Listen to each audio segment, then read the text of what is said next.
So they are fundamental duties of citizens, not all duties. They are most prioritized duties, which is expected from all citizens.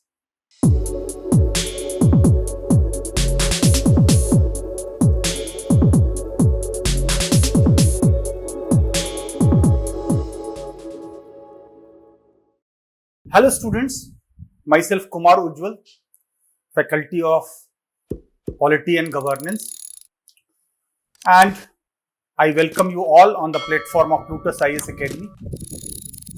So today we are going to discuss Constitution in very small span of period of time. This is useful for beginners, this is useful for those who are in advanced course, those who are appearing in prelims or mains, even those who have covered the syllabus. It is useful for all. So I will discuss all parts of the Constitution because all articles will not be covered in just 25 to 30 minutes. We'll be covering all parts of the Constitution so that you have macro view of the Constitution. Before discussing that, you must be knowing that Constitution of India, short title as per Article 393. Short title, this Constitution can be called Constitution of India in short title. So what is Constitution? Constitution is a supreme law, an hierarchy of laws. There are other laws beneath it, be it statutory laws formed by act of legislature, be it case laws divulged by judiciary while interpreting the letter and spirit of the Constitution, be it government orders, protocols, administrative laws, manuals, traditions, customs. They are lying low in the hierarchy of laws. But Constitution is the supreme law. So regarding Constitution of India, if we consider Constitution as a book, every book will have preface, introductory part, where writer write the aims and objectives which are often noble. So similarly, preamble of our Constitution highlights philosophy, higher noble goals, desirable things ought to be, what we want to achieve collectively, we people of India, what we want to achieve collectively. So that is being highlighted in preamble. So basically, Constitution is just like book, preamble is just like preface or introductory part. Every book having various chapters, so Constitution is also having various parts. Chapters are just like parts of the Constitution. Every chapter will have name and every part of the Constitution has the name. Part 1, Union and Territory, Part 2, Citizenship, Part 3, Fundamental Rights, Part 4, DPSP and so on. So every book will have chapter and within a chapter there will be paragraphs dealing with the same topic given or the title given. So paragraphs within the chapter are just like articles. So the group of articles within the part of the Constitution dealing with the same thing. For example, Part 3 of the Constitution, its title is Fundamental Rights, and Articles 12 to 35, they are just like paragraphs dealing with the same topic, that is fundamental rights. Moreover, every book will separately list, highlight and mark the very, very important provisions or contents of the book. Similarly, Constitution is having schedules. So schedules are highlighted, separately listed, very much important parts of the Constitution which are being given in detail in articles, but schedules are listed separately to highlight its importance. So they are schedules, and every book will have concluding chapter. Our Constitution is also having concluding part, that is part 22, short title, date of commencement and repeal. That is being how the writer concludes the book. So a book can be written by one person or group of persons. Similarly, our Constitution was written by Constituent Assembly, group of persons with so many committees, and it took decision in the same way as a bill is passed, that is first reading, second reading, third reading and likes. तो अगर देखें तो Constitution broadly, Constitution of India is broadly categorized into two parts. One is principles. Principles are those values, philosophies, higher goals, noble, desirable goals which need to be achieved, which ought to be achieved. So the principles of the Constitution are basically there in preamble, that is introductory part that highlights philosophy of the Constitution, that is at the core of the basic structure of the Constitution, along with part 3, that is fundamental rights, part 4, that is directive principles of state policy that every government has to adhere with. So they are basically principles, and institutions or organizations to realize those principles on ground are there from part 5 onwards. Part 5 is union government, part 6 is state government, part 8 is union territories. So without institutions and organizations, the principles would not be able to be realized on the ground. वो हवा हवाई रह जाएंगे. You need institutions, you need organizations to implement those principles. But if institutions are there and principles are not there, institutions will become directionless. So both are complementary. Both reinforce each other.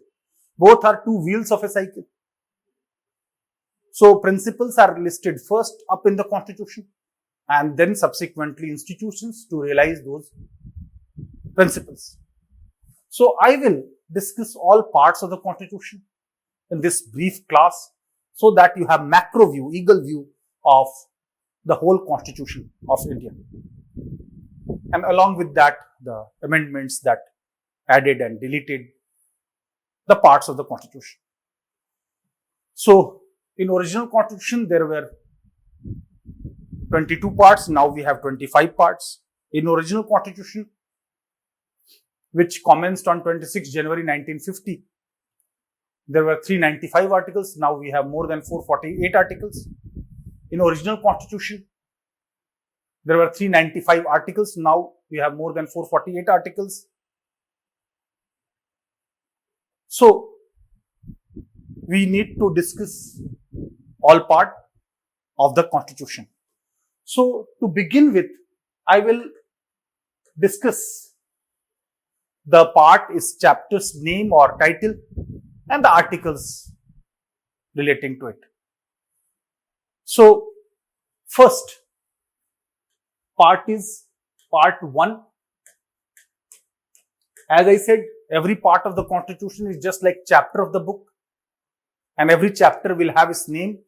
So the part 1, the name is Union and its territory. Union and its territory.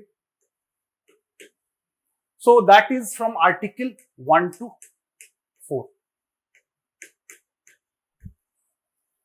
So this article 1 says India, that is Bharat, shall be union of states. So there is similarity between article 1, schedule 1. Schedule 1 highlights the names and territories of 28 states and 8 union territories. And also preamble is introductory part. So this group of articles, be it article 1 that says that India, that is Bharat, shall be union of states, not federation of states. Article 2, external reorganization. Article 3, internal reorganization of the states. And article 4, Parliament by simple majority can amend those reorganizations. Then part 2 of the Constitution deals with the citizenship. As you know, citizenship involves full and equal membership of the political community or the state with exclusive political loyalty.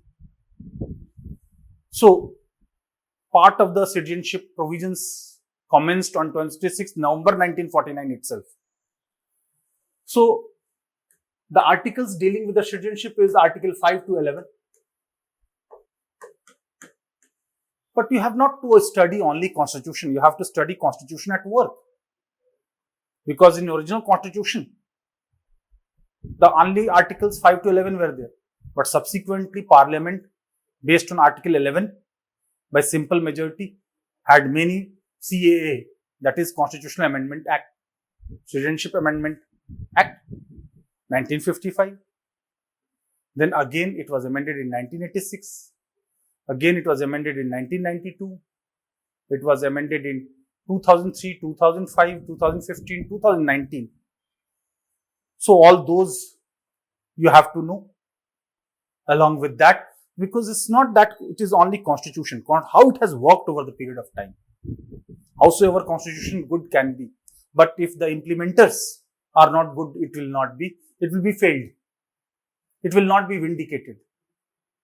So part 2, that is citizenship. So here various topics you have to study: domicile, citizenship, subjects, rights, what are the exclusive rights, why citizens avail more rights than, and why they have more duties. So this is part 2. Part 3 is one of the most important part of the Constitution, that is fundamental rights, inspired from Bill of Rights of American Constitution. Fundamental rights, the most prioritized rights, most basic rights, and their priority is higher, as higher judiciary through writ jurisdiction protects it. So this is how fundamental rights from Article 12 to 35. They are mostly individual rights against state. Although there are exceptions like Article 17, that is not against state, that is against tyrannical society. Article 23, Article 24, Article 15(2), habeas corpus against private individuals also, but mainly against state. Because state is all powerful, individual is weakest. So in wake of higher vulnerability, fundamental rights, the most prioritized basic rights, primarily individual rights against the state. So that is part 3. It's not that all rights are here. There are rights, community rights in part 4 are there. Right to property, legal right in Article 300A of the Constitution is also there. Right of trade and commerce also in Article 301 to 307 is there. But they are fundamental rights. Fundamental word itself highlights its importance. Then the next part is part 4, that is Directive Principles of State Policy. Directive Principles of State Policy, that is from Article 36 to Article 51. Who is directing? It is the Constitution, the supreme law which is directing. To whom it is directed? State policy. State policy must follow these directives before making law or policy, because Constitution is supreme. And these directions are based on 3 progressive ideologies, namely liberalism, socialism and Gandhism. They are not legally binding, but they are politically and morally binding on the government of the day. And it is the duty of state to implement them. So, Supreme Court settled the dichotomy between part 3 and part 4. In 1980, Minerva Mills case, it said balance of part 3 and part 4 is the basic structure of the Constitution. Both are complementary. So there is no question of giving supremacy to one over the other. So part 3 fundamental rights are mainly individual rights against the state, and they are mainly directions to the government and the state, to the legislature to implement these directions. So judiciary is neither covered in the definition of the state in Article 12, nor covered in Article 36 in DPSP, because here judiciary is protected, and here judiciary is not a policy maker. So in both cases, the definition of the state is same, that is executive and legislature, not judiciary. So they are listed up in the constitution. They are primarily individual rights against the state. They are mainly community rights to be enabled by the state. Be it workers, peasants, women, children, unemployed, old age, SC, ST, OBC, other weaker sections, differently abled people, their rights, their community rights has to be ensured, implemented. This is part 4. Then you have other parts like part 4A. Part 4A was not there in original constitution. Fundamental duties of citizens. Duties were implied. 42nd Constitutional Amendment 1976 added Part 4A and Part 14A. So Part 4A deals with fundamental duties of citizens. Fundamental duties of citizens. Since citizens avail more rights, so they have to correspondingly perform more duties. And this is in Article 51A. Why it was inserted in 51A, not in beyond 395? Because if rights and duties are the two faces of the same coin, rights are primarily there in Part 3 and Part 4. So duties must be adjoining to it. That is, after Part 3 and Part 4, that is Part 4A. Because rights and duties both are two sides of the same coin. So originally 10 duties were there. 86th Constitutional Amendment added a duty for guardians to send their children for age group 6 to 14 for primary elementary education. So they are fundamental duties of citizens, not all duties. They are most prioritized duties, which is expected from all citizens. So the things which were implied, now the things which were in spirit were made in letter by 42nd Constitutional Amendment 1976 by adding Part 4A. So mainly principles are there up to Part 4A. The institutions start from Part 5 to realize those principles. The first and foremost institution is union government. That is Part 5. Part 5 deals with the union government. Union government, that is from Article 52 to 151. This is one of the most important part of the Constitution. And many questions are being asked in UPSC Civil Services exam from this portion. So, every government basically having 3 branches: executive, legislature and judiciary. So, here also executive, Article 52 to 78, be it President, Vice President, Union Council of Ministry headed by Prime Minister, Attorney General, they are there in executive. Then legislature. Legislature at the union level is called Parliament. Every government basically having 3 branches: executive, legislature and judiciary. So executive is there, political executive, because bureaucracy is there in other parts. Parliament, that is legislature at the union level. Then ordinance making power, 123, when legislature is not in session and a law is urgently required. Then judiciary at the union level is called Supreme Court, that is Article 124 to 147. That is Judiciary, Supreme Court. And CAG, Comptroller and Auditor General. There is one CAG for the whole India. There is one guardian for the public purse. Public purse does not mean only union government. It's also a state government. It's also in public sector. Public purse. So CAG is although listed in union government, but works for the whole country. And over the period of time, it has not lost its shine. It has worked for value addition. So CAG, Comptroller and Auditor General, is listed in Part 5 of the union government. So this is the first and foremost institution. to realize those principles. Then the another institution is part 6, that is state government. State government. In original constitution, only 2 tiers of the government were recognized by the constitution. Union government in part 5 and state government in part 6.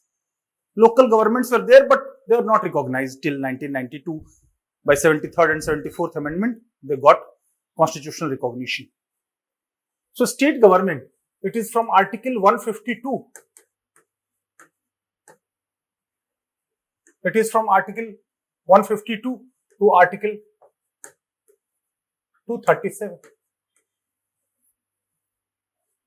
So again, the executive part, that is governor, chief minister, council of ministry headed by chief minister, advocate general, is there from article 152 to 167. Vidhan Sabha or state legislature is there from article 168 to 212. Ordinance making power at the state level 213. 214 to 231 high court at the state level, and subordinate courts are there from article 232 to 237. So the second and the most important institution after union government is state government to implement those principles which are given in constitution. So you need to know that first is union government, second is state government. And in original constitution, there were 3 kinds of states, A, B, C. In A, B, C, D category of states were ended by 7th Constitutional Amendment 1956. All uniform states in part 6 and all UTs in part 8. So the part 7 and part 9 were done away with by 7th Constitutional Amendment 1956.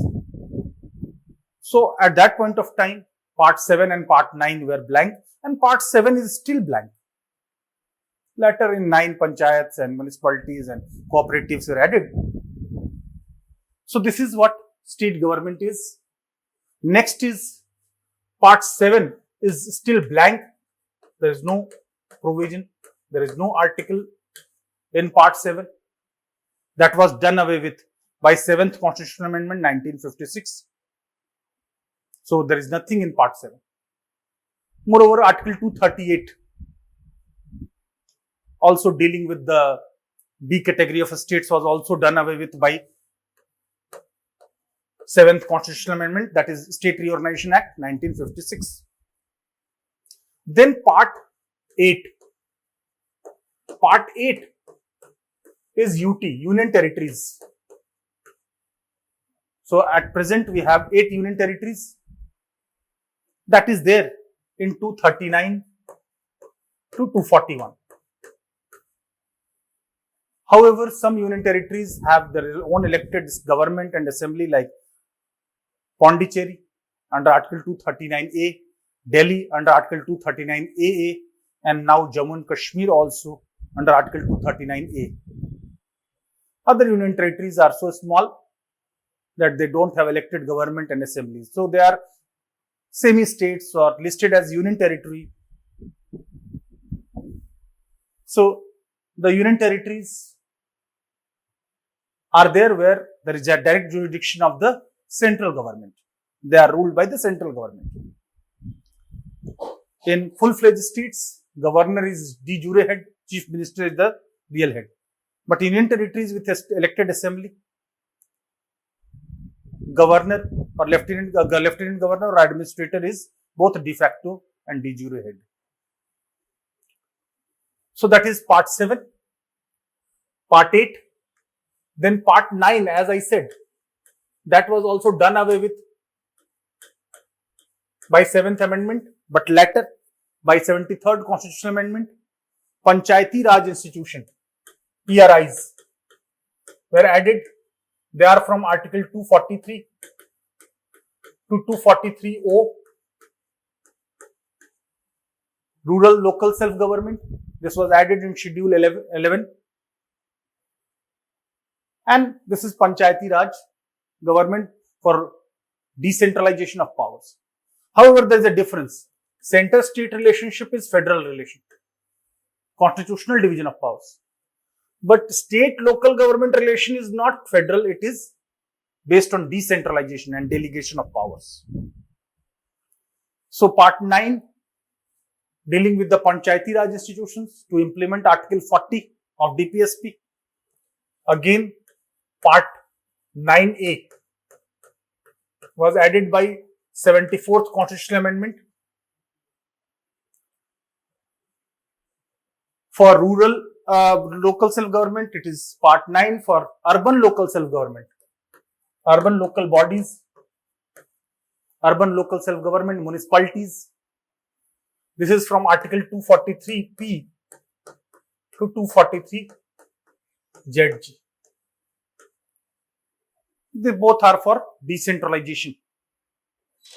Because without grassroots democracy and decentralization, there cannot be participative democracy. Later, part 9B, cooperatives were also added thanks to 97th Constitutional Amendment. Cooperatives were given constitutional status in part 9B from 243ZH to 243ZT. So you will see so many inclusions in part 9, be it urban local, so rural local government, urban local government or cooperatives. They are in part 9. Then part 10. Part 10 deals with the scheduled areas. Area approach is followed for STs, that is scheduled tribe, because their life depends upon jal, jungle, jameen, food, fodder, fuel, traditional primitive way of life. So, part 10, Article 244(1) and 244(2). Tribals of Assam, Meghalaya, Mizoram, Tripura in Schedule 6 in 244(2) and other tribals in 10 and other states in Article 244(1). Here autonomy is more than them, but tribal areas, the basic concept is to give self-rule and autonomy to tribal areas, to respect their traditional way of life, to respect their culture, not to reinforce or impose our way of life on them. Because before independence also there were so many tribal revolts because of intrusion. That is part 10. Then part 11, I always say 5 plus 6 is 11. Why I say part 11, 5 plus 6 is 11? Because part 5 is union government, part 6 is state government, and 5 plus 6, 11 is union-state relationship. So, that is from Article 245 to 263 to avoid any conflict between two tiers of the government. Supreme Law defines their relation. So, whether their legislative relation is there, or administrative relation is there, or executive relation is there, it is defined by the Supreme Law. Although in this, there is power balance in favor, tilt towards center, so there is unitary biasness. So they are defined by our constitution, center-state relationship. Then part 12, the center-state financial relation is also defined. Article 245, 264 to 300A. This is center-state financial relationship. Center-state financial relationship. Whether it's taxation, whether it's GST, whether it's right to property, whether it's Finance Commission 280, whether it's GST Council 279A, they are all there in Part 12. That defines financial relation between center and states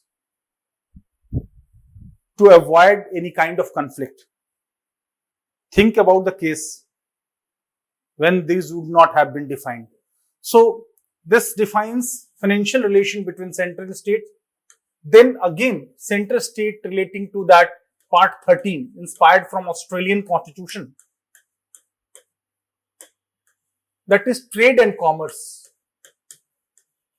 Trade and commerce. This is article 301 to 307.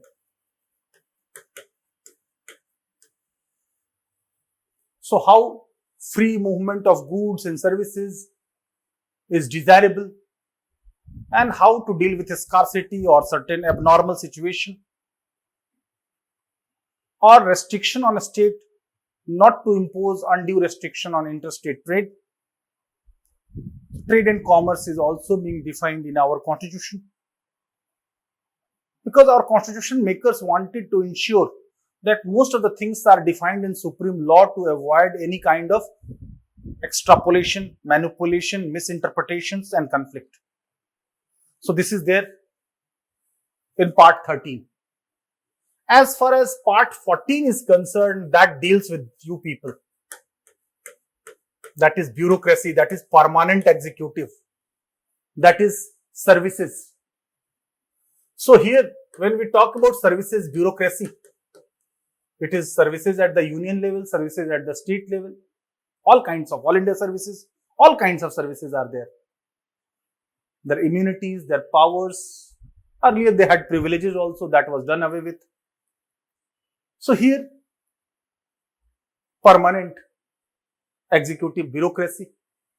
So this is from article 308 to 323. This is very, very important for you people who are preparing for civil services. They must know this part 14 in detail. That will also be asked in interview. Moreover, it is important at every stage of exam, be it prelims, main or interview. So permanent bureaucracy, as you know, executive is having two parts. Political executive owe their position to the mandate of the people, while bureaucracy owe their position to the merit.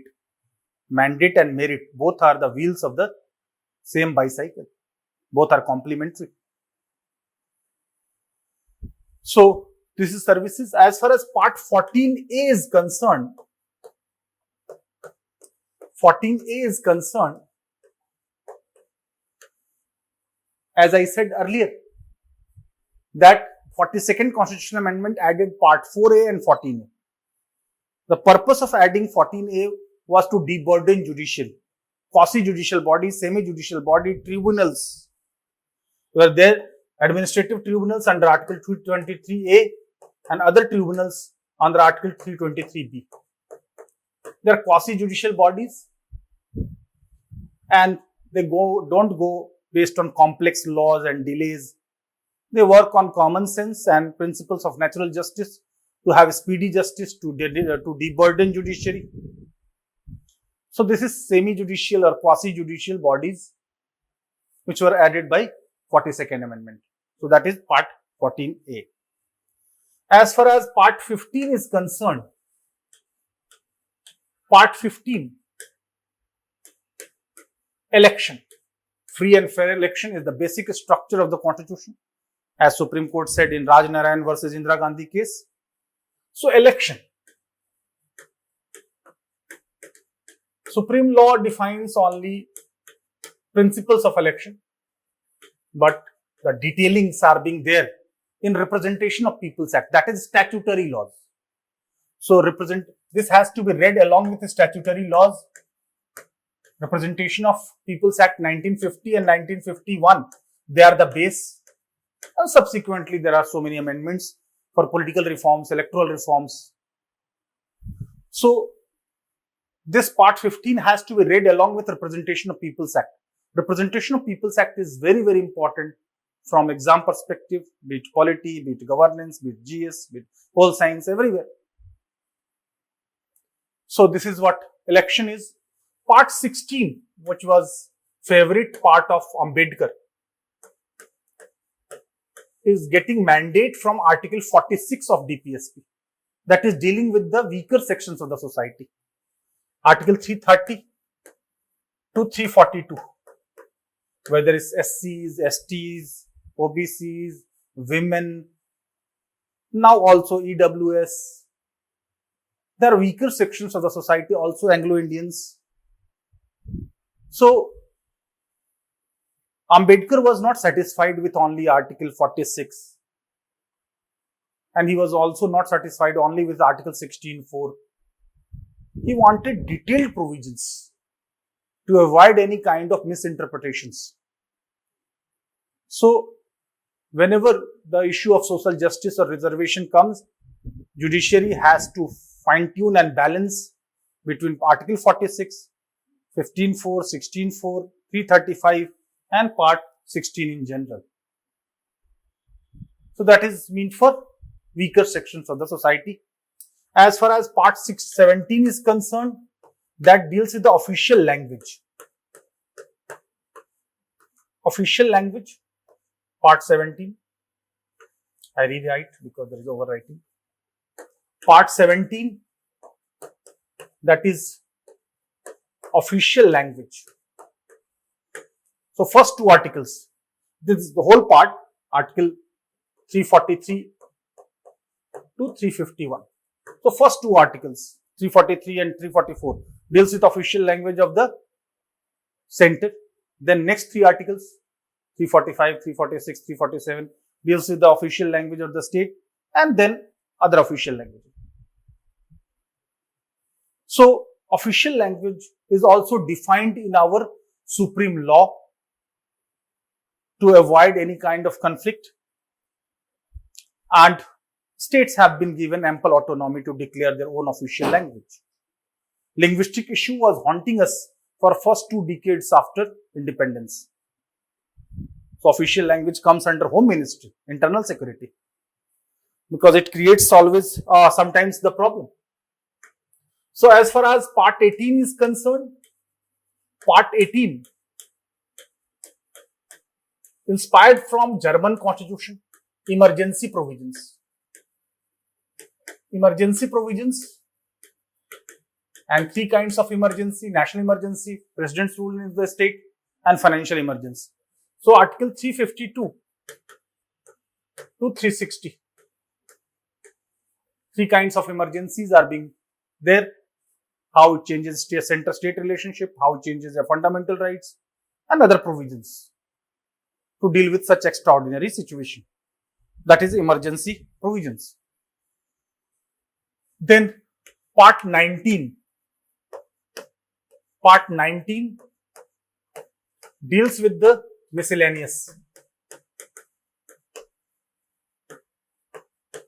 Miscellaneous provisions like 361, privileges and immunities of the president, 361A for press and media, then anti-defection law 361B, 365 communication, 367 interpretations. So basically miscellaneous provisions. Here also the purpose is to ensure immunities for certain offices, privileges for certain offices. So that is miscellaneous provision. As far as Part 20 is concerned, Part 20 in original constitution was constitutional amendment. But thanks to 24th and 25th Amendment 1971, that renamed that part, power of Parliament to amend the Constitution. So the power of Parliament to amend the Constitution is in Article 368, that is constitutional amendment passed by special majority of both houses of Parliament. So power of Parliament to amend the Constitution. So these amendments, constitutional amendments, are different from simple amendments. They bring substantive changes in our constitution. So this is Part 20. As far as Part 21 is concerned, 21 is concerned, that is TTS, temporary transient and special provisions.